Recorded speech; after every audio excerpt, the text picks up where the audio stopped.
dia lazain'ny kristianina fa manompo sampy.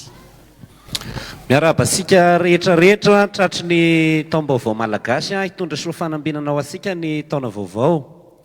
Misaotra ny farimbonasan'ny tompony agnarany ray sy isika rehetra izay mpamolavolan'izao fotoana sy fety izao moa nanasan'ny tenako ihany koa amin'ny izao traika izao.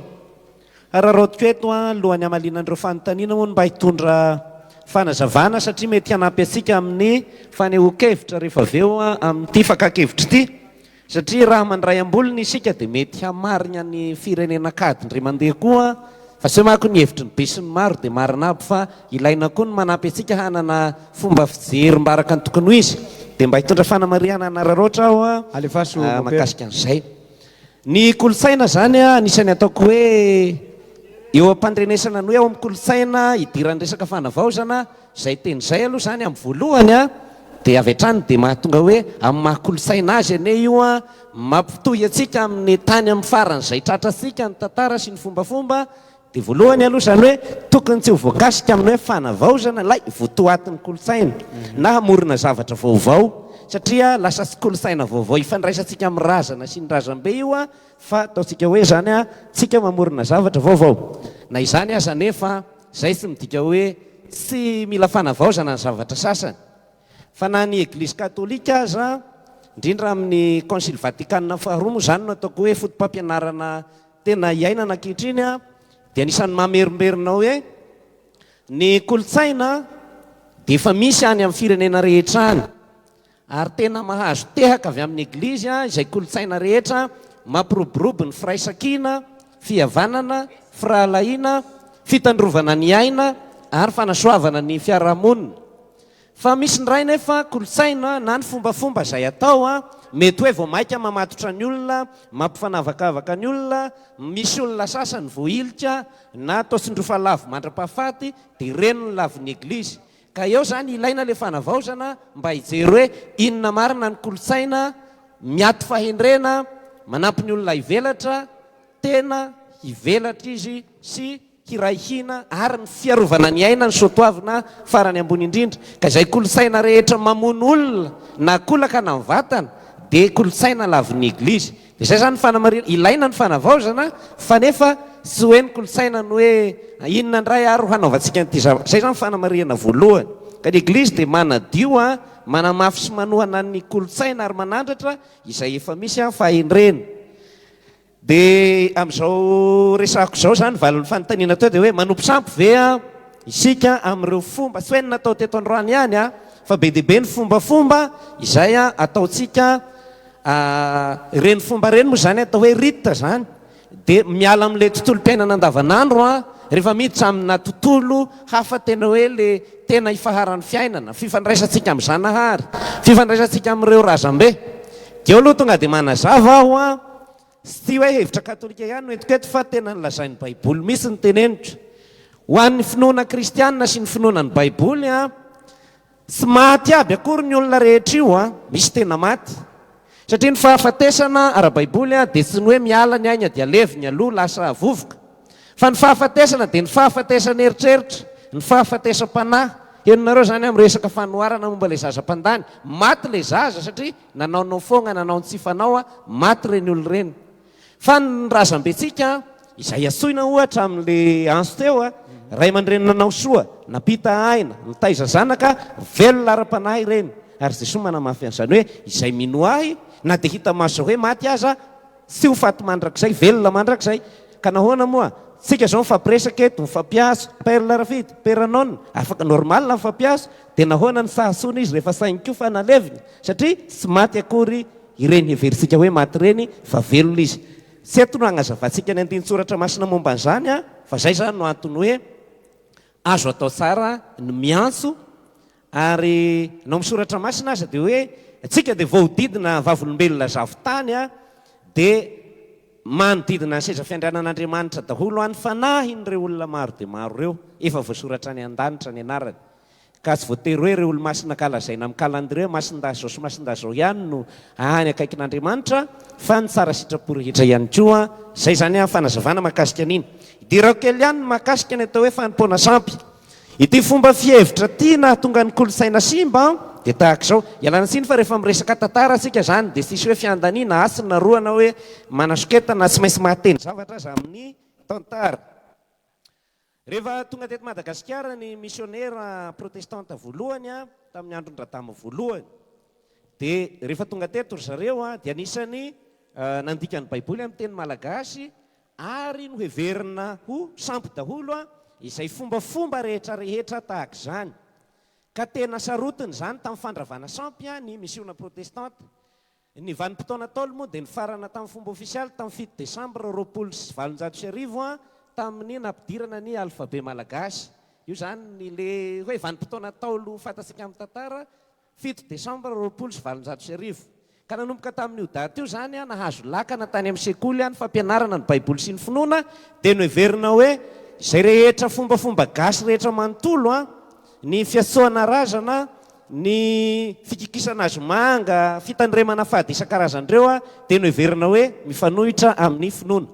Tsy nanomezana siny tamin'izay fotoana izay zay fomba fihevitra zay fa taty aoriana zany rehefa tena nandinika ny eglizy dia anisany nilaza ao amin'ny fotom-pampianarany ao amin'ny hoe Lumen Gentium larana fahafito amby folo sy ny ady Saintes laharana fahasivy hoe izay rehetra zavatra efa tsara mikolosaina isam-pirenena agny dia raisin'ny eglizy ho efa simoka ny vaovao mahafaly sy ny tenin'Andriamanitra, ataony hoe semence du verbe no ilazana an'izay amin'ny teolojia, zany hoe efa sarin'ny evanjely sahady reny. Satria manao an'ireny fomba ireny olona vao maika miray hina, mifankahazo, mifamelaheloka, ataoko fa izay ny fidiovana, izay ny fandroana hoe za tsy hiditra amin'io taona vaovao io anatina fo misy lolo-po tamin'ny lasa, dia iny mifanandrify amin'ny fomba kristianina famelan-keloka sy ny sisa. Zay zany mba fanamariana anankiray. Tsika manko manao fanontaniana mahakasika ny fakan-kevitra momba ny fanavaozana ny kolotsaina dia indraindray amin'ny lafiny finoana no hoe hisy hiteny hoe le fomba misy ny mety hoe fanompoatsapy dia tsy mety tsony makalaza tombalasiry tombavao sy ny sisa dia asany manazava eto. Fa ireo fombafomba samihafa ireo na ataontsika eny am-pasana na eny anjoro firarazana, le hoe firarazana aloha fanaovana rara vavaka sy tonim-bavaka, zany hoe rara zany amin'ny teny malagasy fa tsy idiran'ny razana fa zoro fanaovana rara, iry anjoro fivavahana iry zany. Dia ireny fomba rehetra ireny dia mitovy amin'ny fomba n'olona rehefa makalaza tsingeritaona naterana anniversaire dia mandrehitra labozia dia mihinana gâteau. Ny gâteau ilay mofomamy raisana dia milaza hoe olona mihavana mifankatia mifampizarany mamy, akalazaina zay amin'ny fiainana andavanandro. Fa rehefa miavaka kely sika hoe amsilana lahamady vao hanao an'izay tambarambe aty dia hoe manompo sampy angamba ry zareo na hoe tsy atao mandritra ny faosa reo rehetra reo, tsy azo atao mandritra ny faosa. Ie, ho resahako ny momba ny fady satria misy kolotsaina maromaro ampitahantsika ho resahana. Be ny mpandinika mpahay ny ataontsika hoe tantaran'ny fivavahana sy ny fombafomba reo, ohatra zao ry iza moa ty ry Claude Lévi-Strauss zany sy ry Mircea Eliade dia milaza hoe sa misy fiarahamonina asa manana fomba zany eto ambonin'ny tany, fa isika fotsiny rehefa tonga ny vazaha dia neretretiny hoe agnareo dia tena voahaolo be, agnareo dia tena sauvage sanatria ny vava. Ka rehefa manana ny fomba aby ekena aloha fa ny any Eropa mangisingisy ny fomba fa mbola manao ny olona. Any Azia manao fomba ny olona, any Amerika Atsimo manao fomba ny olona, dia zay koa zany anisany hoe tiako mba hiampita amintsika handrehatra an'izay hoe fitiavana ny mahamalagasy zay. Ary na io baiboly entin'olona manasoketany fomban-drazana io misy aza no tena feno fombafomba sy feno an'izany ataontsika hoe rituel azy hoe manaova an'izao dia tia laina, tia kikisana, tia androna, izao andro zao fadina, tsy afaka manao an'tia fa miandry amin'izao. Ao amin'ny baiboly no misy an'izany be dia be. Sady mandamina fiarahamonina reny no mampifandray amin'ny tontolo sy hita maso amin'Andriamanitra. Satria tsika zany dia mahatsapa misy hoe ohatra mystera ny fiainana, maninona ny marary, ahoana ny ohatr'izao dia amin'ny fifandraisana amin'Andriamanitra sy ny ireo zavaboary manodidina antsika mahatonga an'izany. Resahako kely vetivety tale mahakasika ny taom-baovao. Miala sasatra mba matoritory ny zavaboary dia fotoana agnomezany ny vokatra efa matoa izay le valasira. Masaka ny kaki, masaka ny paoma, masaka ny poara, ny goavy sinahy, ny goavy avy, manomboka manome ny tsara indrindra ny zavaboary. Dia ny tsika eto Madagasikara zany dia hoe amin'izao fitovizany halavany alina sy ny andro zao misy no hifanandrofisan'ny ataontsika hoe taona vaovao. Fa ny antony taom-baovao moa ninona zany kolontsaina dia hoe ny olona sy teo voafatotry ny tamin'ny taona lasa dia hoe dia voinyany ve ny fiainako a dia mba sina fanamarena azy hoe tapitra. Dia ny entina mandanjalanja ny fiodin'ny taona mba sy hitohy bambaray a dia ny fiodin'ny zavaboary io. Iny orana iny dia tena nandreraka asika sy ny varatra zao asika mba tony sady voky a midabodaboka ny ambody milolo a taona vaovao indray no manomboka fiainana vaovao indray. Mora adinoana ny lasa dia mifatoka amin'ny ho avy vaovao indray. So dia misy fanontanianao aloha. Ny fanontaniako hiverina kely amin'ilay resaka sampy a mino a fa mety voaisy ny resaka an'izany any afarany mopera. Ao anaty baiboly hotsinao a be dia be ny ona nanao fahagagana tao a nisy Andry Moizy hoe mampizara ny ranomasina mena amin'ny alalan'ny hazo. Jesoa aminay Jesosy mihitsy aza tena be dia be ny fahagagana tao nohatra hoe fotaka tao amin'ny maso dia mahiratra, olona maty dia foazina tao. Eto Madagasikara be dia be ny olona afaka manao indray ohatra hoe mamonjy masina ohatra, marary kibo, ohatra hoe misy fotoana mivadika ny tenda dia mamonjy masina fa tsy mamonjy any amin'ny mpiandry. Rehefa makany amin'ireny olona reny nefa isika dia lazain'ny akamaroan'ny kristianina fa mandeha manompo sampy ny malagasy nefa izy kristianina. Nefa ny ao anaty baiboly mihitsy ny be dia be ny olona nanao fahagagana tao a ary resahan'ny tantara ao anatin'ny baiboly zay. Moa tsy dia mahay baiboly loatra kristianina tsotra. Ny amalinan'izay a misy aloha zany a reny olona misabo sy manasitrana reny a tena manompo sampy izy. Tiako tenena hoe manompo sampy a tena mivavaka, tena mitovy toerana amin'Andriamanitra ny razana ohatra. Fa tsy mitovy amintsika miantso azy fotsiny hoe ray aman-dreny nahitako masoandro. Fa tena hoe Andriamanitra. Ary angamba sy avy hatrany sika miantso ny razana reny ohatra dia mietrehitra hoe izy no nahary tongotra aman-tanana anao sy namboatra ny lanitra sy ny tany sy ny sisa fa mpanalalana anao amin'Andriamanitra izy. Ka misy olona sasany a nefa nahimbazimba misy no eritreretiny hoe Andriamanitra dia tompona hivavahana, atahorana dia ireny no manompo sampy. Ka sy hoe izay rehetra manasitrana akory a dia mpanompo sampy azy. Fa na misoratra masina zany amin'ny boky ny Ekleziastika, baiboly tsy misy amin'ny baiboly protestanta io, ao amin'ny baiboly ekleziastika dia hoe nomen'Andriamanitra ny olombelona ny fahalalana hahafantarany ny hery miafina amin'ny zavaboary tsirairay. Ka rehefa hainao no miteny hoe ny odiota mpihinan'izao dia mahafaka an'izao, dia rehefa hainao no manao an'izay a dia avy amin'Andriamanitra ihany izay. Ka tsy hoe fotsiny ianao vao namonjy olona dia hoe mpanompo sampy, fa arakaraka io na ny toetran'ilay olona na ny fonao entinao manatona an'ilay olona dia izay no maha hoe manompo sampy, satria ny atao hoe manompo sampy izany dia hoe zavatra hafa ankoatran'Andriamanitra no ataonao hoe Andriamanitra. Zay zany le izy. Afaka manohy an'ilay neritreretinao teo anao mopera satria fotoana an'izao. Eny ary. Amin'ny fomba sika teo a dia nisan'ireny fomba ireny a nataontsika fa ho resahako kely a ny mahakasika ny fady.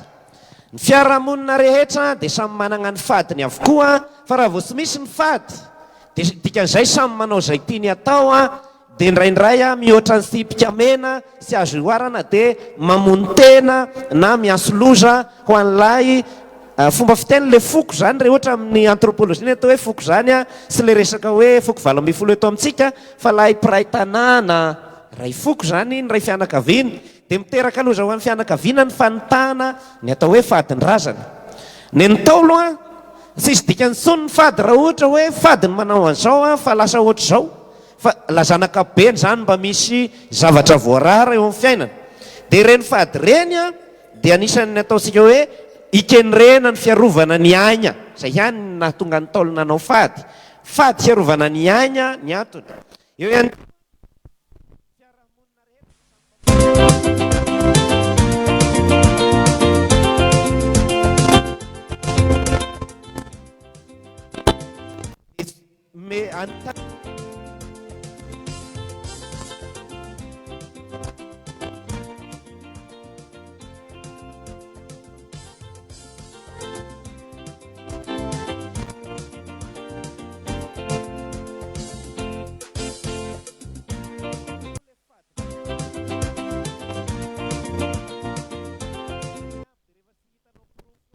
raika pina raika miraroa dia heveritsika hoe sisy zany fa anisany mifandray amin'ny fitandrovana ny fomban-drazana ny fitandrovana ny fady fa le fady tsy hoe efa kristianina dia sy mifadifady fa misy mba fady ara-piarahamonina ilaina mamono atoka ave moa ny mitandrina an'io fa iny ihany ahoana hoe tsika dia miray fo mitandrina zavatra mitovy. Misy zavatra seho anankiray zao ny fiarahamonina mandray ohatra aho ohatra zao ny ainy aminay ny akazo amboany ny akamaroany samy hinana trandraka kristianina nefa ny akamaroany ainy azo kristianina amin'ny fiangonana loterana malagasy fa samy hinana trandraka aho mopera kosa mihinana dia zay manko ny atiny hoe raha mihinana dia mety inona ny mety ho fiatraikany araky ny teninao teo hoe ny fady sy ny resaka hoe rehefa ty napetraky ny taolo raha mihinana trandraka moa zany aho dia inona ny mety ho vokany ara-baiboly nefa misy miteny hoe dia hano aby fa hanjakao ny zavatra rehetra. Ie zay amin'le fomban-drazana araka ny teniko teo hoe ny taolo lalisaina sy nataka zavatra dia nametraka an'ireny fady raigna izy indrindra le fadin-drazana tena fantasika hoe tena mahaboka mahakelezam-potehany ny fandikanan'ireny fady ireny tsy mamono atoka ny mitandrina zay mba nilazainy zay anao kisahatra hanandrakandram-poagna zany zay ny hevitrako fa misy ndray zavatra sasany zavatra hoe fady ohatra dia hoe misy moa ny sasany hoe famonjena mpomasy zany dia mifanohitra amin'ny finoana le fady tsy mihinana tongolo sy mihinana an'izao fa otany ihany na ohatr'izao reny fady hafa reny fa reny fadin-drazana nanasika proveny isy nagnandrana tokoa fa tena lasa dala aby izy mianaka aby resaka ohatra hoe magnotany zavatra fady ny ambadika koa manko dia zao hoe ty hadin'olona ty resaka mozogna sy sodrano izakely afaranako amin'ny sodrano rehefa avy eo magnozogna ny ray aman-dreny amin'ny zavatra io ahoana ny